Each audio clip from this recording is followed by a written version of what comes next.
नमस्कार प्रिय दर्शकों, हाजिर हूं मैं शुक्र राशि परिवर्तन प्रभाव को लेकर।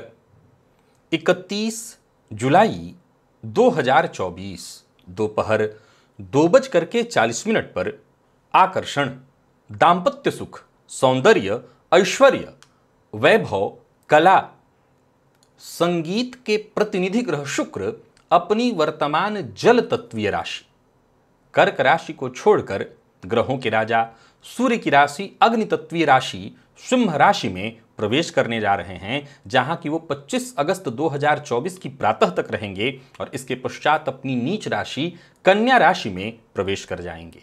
मेष से लेकर मीन राशि पर्यंत प्रत्येक राशि के जातकों के लिए शुक्र का यह गोचर कैसा प्रभाव लेकर के आ रहा है, आइए इस विषय को हम भली भांति जान लेते हैं।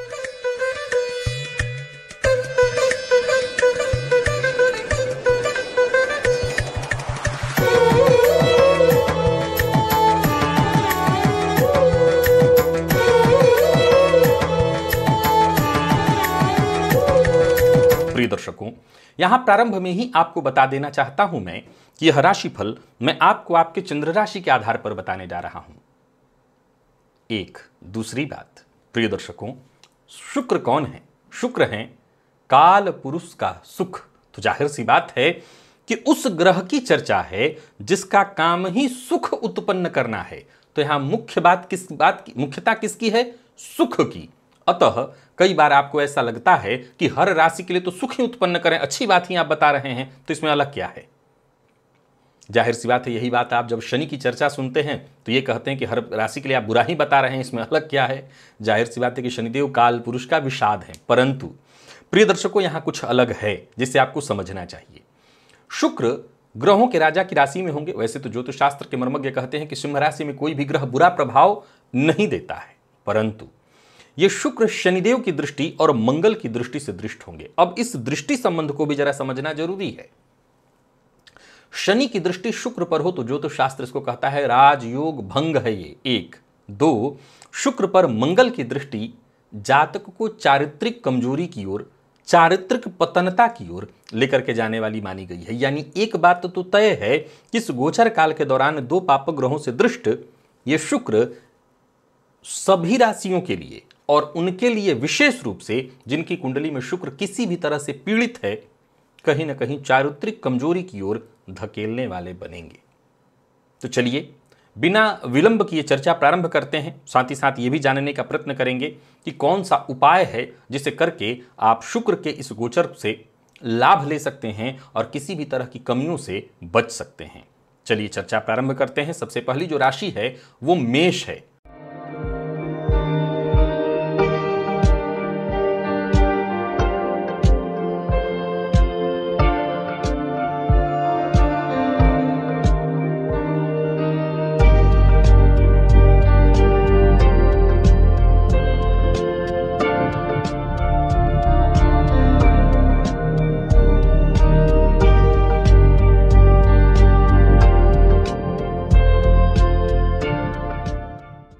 मेष राशि के जातकों के लिए शुक्र का यह गोचर आपकी राशि से पंचम में होने जा रहा है।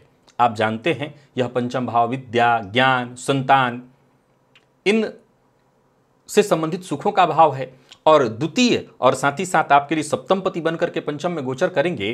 तो इस गोचर काल के दौरान नवीन भूषण, नवीन आभूषण, यूं समझ ले कि अच्छे अच्छे व्यंजन, इनके तरफ आपका मन आकृष्ट होगा। विद्यार्थियों के लिए बहुत बढ़िया है, लेकिन दाम्पत्य जीवन में थोड़ी परेशानी आएगी। कारण है आपका आमोद प्रमोद में अत्यधिक मन लगना। इसका यह भी मतलब है कि कहीं ना कहीं आपका मन भटकाव की ओर जाएगा और कहीं ना कहीं इस बात का भी प्रभाव दिख रहा है, एक्स्ट्रा मैरिटल अफेयर की ओर आप खिंच सकते हैं। तो आपको जरा सचेत रहना होगा।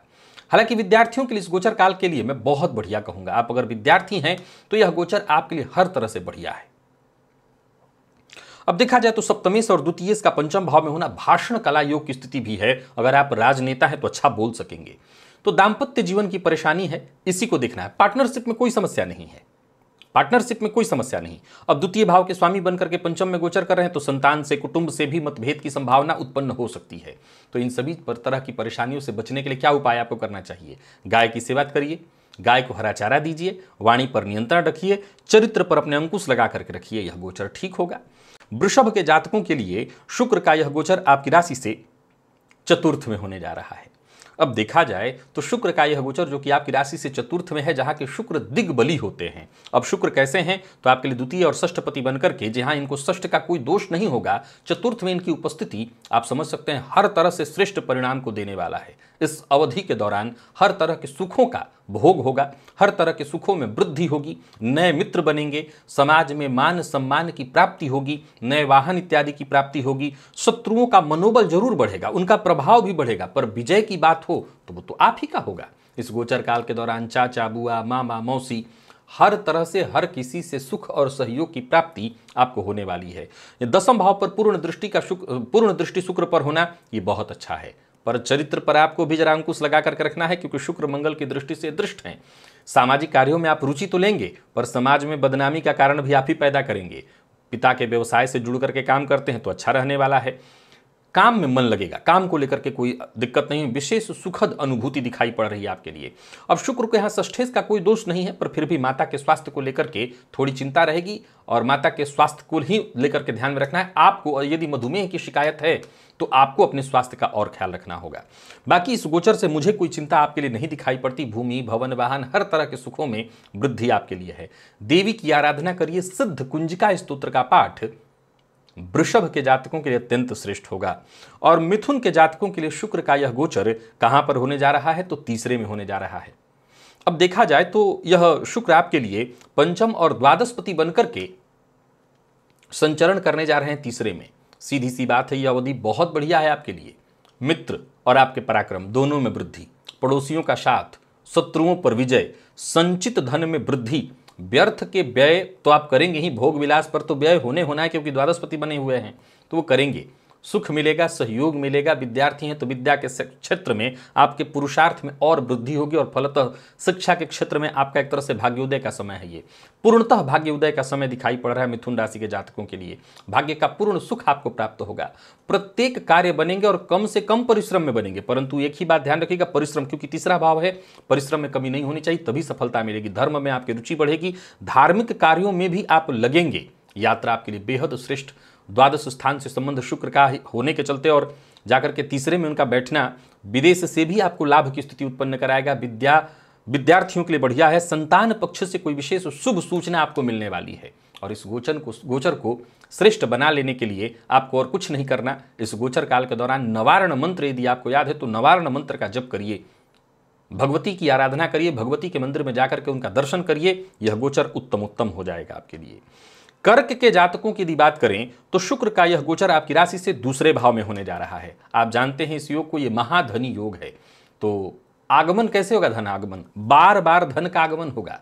कुटुंब के मध्य मांगलिक कृत्य की स्थिति बनेगी। हालांकि शनि की दृष्टि से दृष्ट आपका भोजन में विशेष सुस्वादु भोजन में विशेष रुचि तो आपकी उत्पन्न होगी, परंतु मद्यपान इत्यादि की ओर भी आपका आकर्षण बढ़ने वाला है। नए वस्त्र आभूषण की प्राप्ति, मकान, भवन इत्यादि का सुख भी आपका बढ़ने वाला है। स्वास्थ्य के दृष्टिकोण से देखें तो माता के स्वास्थ्य में थोड़ी परेशानी दिखाई पड़ रही है। बाकी आपके स्वास्थ्य में कोई दिक्कत नहीं दिखाई पड़ती, हर तरह से बहुत बढ़िया है। बाकी अष्टम पर दृष्टि शुक्र की, कोई दिक्कत नहीं। शनि के चलते आयु वृद्धि है। यह शुभ संचित कर्मों का ही फल वाला समय होगा। धन धान्य में पूरी तरह से वृद्धि, महाधनी योग का प्रभाव। एक सामान्य शब्द में कहूं तो मां लक्ष्मी और मां अन्नपूर्णा की विशेष कृपा अब आपके ऊपर मानी जाएगी।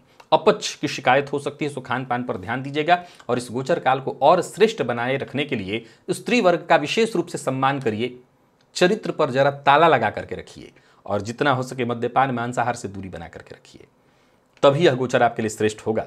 सिंह के जातकों की यदि बात करें तो शुक्र का यह गोचर कहां है? आपकी राशि पर है। अब देखा जाए तो शुक्र आपके लिए कर्मेश और तृतीय होकर के आपकी राशि पर गोचर करने जा रहे हैं। अब इसका परिणाम अगर देखा जाए तो सबसे पहले मैं बताना चाहता हूं, शनि और मंगल दोनों की दृष्टि है। देखिए, सबसे पहले तो आपको अपने चरित्र पर बहुत नियंत्रण रखना होगा। साथ ही साथ इस नियंत्रण के साथ भी एक्स्ट्रा मैरिटल अफेयर की स्थिति उत्पन्न हो सकती है। तो आपको ये बात ध्यान में रखना है कि ऐसे किसी भी स्थिति को उत्पन्न ही नहीं होने देना। हर तरह के भोग की ओर ही आपकी दिलचस्पी भागेगी। मन लगेगा इसी में। हो सकता है अपने शारीरिक सौंदर्य की ओर भी आप खूब लग जाएंगे, सौंदर्य प्रसाधन, सौंदर्य की वस्तुओं पर खर्च आपका बढ़ जाएगा। हालांकि पराक्रम में वृद्धि दिखाई पड़ रही है, भाई बंधु सबसे सुख सहयोग आपको प्राप्त होगा। सरकारी नौकरी करने वालों के लिए बहुत बढ़िया है समय, सफलता प्रदायक है। पिता का स्वास्थ्य जरूर ध्यान में रखिएगा, पिता से सहयोग मिलेगा। पिता यदि नौकरी करने वाले तो उनको उनके कार्य क्षेत्र में सफलता मिलेगी, उनको उनके उच्च पदाधिकारियों से सहयोग मिलेगा। अगर आप स्वयं नौकरी करते हैं तो आपको उच्चाधिकारियों से सहयोग, पदोन्नति के अवसर। पर याद रखिएगा अपने पद और कद दोनों का बेजा इस्तेमाल कर सकते हैं। सप्तम पर दृष्टि के कारण शुक्र के व्यवसाय में वृद्धि होगी। इत्र, रेस्टोरेंट वगैरह, होटल, कपड़ा, हीरा, लग्जरियस आइटम जितने होते हैं, अगर इनका व्यापार आप करते हैं तो बहुत बढ़िया। पर दाम्पत्य जीवन में परेशानी आएगी, ये ध्यान रखिएगा। सो अपने चरित्र पर जरा अंकुश लगा करके रखिए। यह गोचर उत्तम है, आप इसका और अच्छे से लाभ उठाइए। इस गोचर को श्रेष्ठ बनाए रखने के लिए अपने जीवन साथी का बस सम्मान करते रहिए। इत्र, परफ्यूम इत्यादि सौंदर्य प्रसाधनों का इस्तेमाल करना भी आपके लिए ठीक माना जाएगा। कन्या के जातकों के लिए शुक्र का यह गोचर 12वें में है। अब यहां पर बहुत ध्यान से समझने की आवश्यकता है कि शुक्र के 12वें भाव की उपस्थिति हमेशा अच्छी मानी गई है, पर यह शुक्र शनि और मंगल की दृष्टि से दृष्ट है। तो कन्या एकमात्र पहली वो राशि है जिसके लिए मैं सबसे ज्यादा जोर देकर के यह बात कहना चाहता हूं कि आपको अपने चरित्र पर अंकुश लगा करके रखना होगा। चरित्र पतन की ओर जाने वाली ये पहली वैसी राशि दिख रही है जो मुझे सबसे ज्यादा इस बात का डर है कि आप भटकेंगे, भटकाव की ओर जाएंगे और इसका बुरा प्रभाव देखने को मिलेगा। दांपत्य पर इसका बुरा प्रभाव देखने को मिलेगा। अब देखिए, शुक्र धनपति बनकर के 12वें में गोचर करेंगे, लेकिन शुक्र को यहां इस बात का दोष नहीं होगा क्योंकि वो धनेश होकर के व्यय में जाए भी तो कोई बात नहीं, व्यय अधिक होगा, खुद पर होता है। निर्माण कार्य होते हैं तो वहीं देखा जाए तो मांगलिक कृत्यों पर या धार्मिक कृत्यों पर खर्च होते हैं। शत्रुओं पर विजय की प्राप्ति होती है। विदेश इत्यादि से भी धन प्राप्ति के योग बनते हैं। धन प्राप्ति के योग तो कई तरह से बनते हैं। कुटुंब का सुख भी प्राप्त होता है क्योंकि कुटुंबी जनों के ऊपर जब धन खर्च करेंगे तो जाहिर सी बात है सब आपके पक्ष में आएंगे, भाग्य का साथ मिलेगा। पर भोग की चीजों पर जो व्यय आपका बढ़ने वाला है यह आपके लिए बड़ी परेशानी का कारण बन सकता है, यह आपके रोग का कारण बन सकता है। तो आपको जरा सचेत रहना है। आय की अपेक्षा व्ययाधिक्य आपको बाद में चिंता में डालने वाली है। बाकी वैसे तो मुझे कोई परेशानी नहीं है, चाहे शत्रु पक्ष हो या कोई भी परिस्थिति हो, हर जगह आप ही का विजय है। इस तरह की किसी भी तरह की समस्या से बचने के लिए आपको सिद्ध कुंजिका स्तोत्र का पाठ करते रहना है, देवी की शरण में बने रहना है, लाभ होगा। तुला के जातकों के लिए शुक्र का यह गोचर लाभ में है। अब देखा जाए तो शुक्र आपके लिए अष्टम और लग्न राशिपति बनकर के लाभ में गोचर करेंगे तो आय में वृद्धि होगी, पर स्वास्थ्य में भी थोड़ी परेशानी आएगी। पर यह समय आपके लिए संचित शुभ कर्मों का फल देने वाला, आकस्मिक धन लाभ कराने वाला होगा, सफलता की प्राप्ति कराने वाला होगा, स्त्री वर्ग से विशेष सहयोग कराने वाला, दाम्पत्य जीवन सुखमय, प्रेम संबंध की ओर और मन भटकेगा पर मन प्रसन्न रहने वाला है। पंचम पर शुक्र की दृष्टि से विद्यार्थियों को शिक्षा के क्षेत्र में सफलता तो मिलेगी, लेकिन आप अगर छोटी कक्षा के विद्यार्थी हैं, कॉलेज जाने वाले, तो मैं बता देता हूं कि पढ़ाई से ज़्यादा बाकी प्रेम वगैरह के क्षेत्रों में भी आपकी दिलचस्पी खूब जागेगी। पर गायन के क्षेत्र में है तो बहुत बढ़िया है, समाज में मान सम्मान आपका बढ़ेगा। अगर आप कहीं कोई स्टेज परफॉर्मेंस देने वाले हैं तब तो कहना ही नहीं, जय जय है वहाँ। संतान से वैचारिक मतभेद की संभावना है, तो ये जरूर कहूंगा तुला राशि के जातकों के लिए सचेत रहिए, इस मामले में थोड़ी परेशानी दिखाई पड़ती है। कुल मिलाकर के तुला के जातकों के लिए वैसे धनदायक है ये समय। स्वास्थ्य के मामले में यदि मधुमेह की शिकायत है तो आपको ध्यान रखना है। जिन लोगों को पहले से ही किडनी की शिकायत है, आपकी किडनी इफेक्टेड है, तो आपको अपने स्वास्थ्य का ख्याल और ज्यादा रखना पड़ेगा। तो स्वास्थ्य का ख्याल रख लीजिएगा, खान पान नियंत्रित रखिएगा, मद्यपान मांसाहार से दूरी बना करके रखिएगा, और साथ ही साथ इस गोचर को और श्रेष्ठ बनाए रखने के लिए गाय को हरा चारा या गोपालक जो हों उनको कुछ जाकर के धन दीजिए, इससे आपको विशेष लाभ होगा। वृश्चिक के जातकों के लिए शुक्र का यह गोचर दशम में होने जा रहा है। अब देखा जाए तो शुक्र आपके लिए सप्तम पति और द्वादश पति बनकर के दशम में गोचर करेंगे तो ये कार्य क्षेत्र में विरोध की स्थिति उत्पन्न कराएंगे जिसका आपको सामना करना पड़ेगा। स्वास्थ्य में भी अनुकूलता नहीं दिखाई पड़ रही है, तो वहीं ससुराल पक्ष का आपके कार्य क्षेत्र में, आपके जीवन में बहुत अधिक हस्तक्षेप बढ़ेगा, जिसके चलते दाम्पत्य जीवन में कटुता आएगी। इसके चलते हो सकता है कि घर से ज़्यादा बाहर की तरफ आपका मन बढ़े। नौकरी करने वालों को भी कार्यक्षेत्र में परेशानी होगी। मजदूर वर्ग के विरोध का सामना करना पड़ सकता है। व्यवसायियों को व्यवसाय में हानि। शुक्र व्ययी होकर के दशम में गोचर करेंगे, फलतः पिता को शारीरिक कष्ट होगी, मानसिक अशांति होगी। भूमि इत्यादि का मध्यम सुख तो प्राप्त हो रहा है, पर समाज में स्त्री वर्ग के विशेष विरोध का सामना आपको करना पड़ सकता है। कार्यक्षेत्र के दृष्टिकोण से भी इस गोचर को मैं बहुत अच्छा नहीं कहूंगा, आपको परेशानियां दिखाई पड़ रही होंगी। यानी कुल मिलाकर के अगर देखा जाए तो वृश्चिक के जातकों को सावधानी बरतनी होगी। अब देखा जाए तो दशमस्थ शुक्र पर शनि की दृष्टि और मंगल की भी दृष्टि पड़ रही है। अगर चारित्रिक नियंत्रण नहीं रहा, अंकुश लगा करके नहीं रखा गया, तो फिर परेशानी बढ़ सकती है। मान सम्मान की हानि साफ साफ दिखाई पड़ रही है। तो आपको बहुत ज्यादा इस मामले में सचेत रहना है, सजग रहना है, सावधानी बरतनी है। और उपाय के तौर पर देवी के मंदिर में जाइए, उनका दर्शन करिए, नवारण मंत्र का जप करिए, सिद्ध कुंजिका स्तोत्र का पाठ भी आपके लिए लाभप्रद होगा। तो देवी की आराधना करिए, स्त्री वर्ग का सम्मान करिए, ताकि यह गोचर शांति से निकले। और बात यदि हम धनु की करें तो यह गोचर आपकी राशि से 12वें में यह गोचर आपकी राशि से 9वें में होने जा रहा है। अब देखा जाए तो शुक्र आपके लिए षष्ठ और लाभ के स्वामी बनकर के भाग्य में गोचर करेंगे।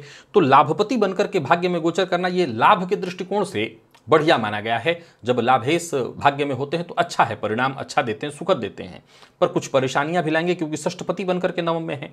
तो वैसे तो आपको आपके प्रत्येक कार्य में सफलता मिलेगी। सरकारी क्षेत्र से जुड़े हुए हैं तो स्थायी लाभ की स्थिति बनेगी। घर से दूर हैं और घर के करीब जाना चाहते हैं, ट्रांसफर चाहते हैं, तो ये स्थिति बनेगी। धार्मिक क्षेत्र में विशेष रुचि उत्पन्न होगी, धर्म में आपकी आस्था बढ़ेगी। प्रतिद्वंदिता भी कार्य क्षेत्र में, क्योंकि षष्ठेश बनकर के बैठे हैं, तो खूब बढ़ेगी। पर नौकरी में पदोन्नति के खूब अवसर मिलने वाले हैं, शत्रु अंततोगत्वा पराजित होंगे।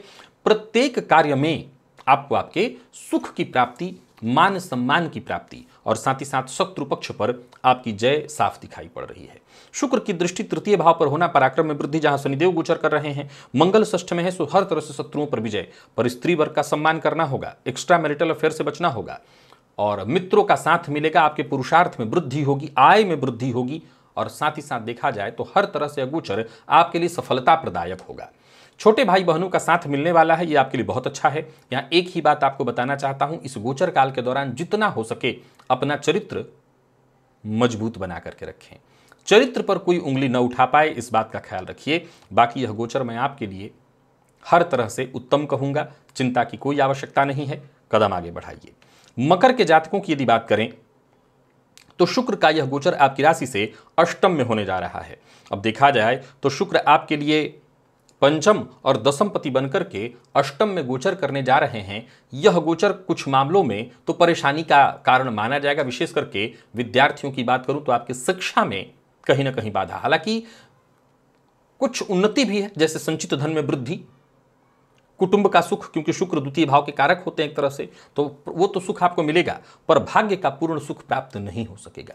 जिस कार्य के लिए बहुत अधिक परिश्रम करेंगे उसी कार्य में आपको सफलता मिलेगी। तो वहीं भोग विलास की चीजों में आपकी बहुत ज्यादा दिलचस्पी जागेगी।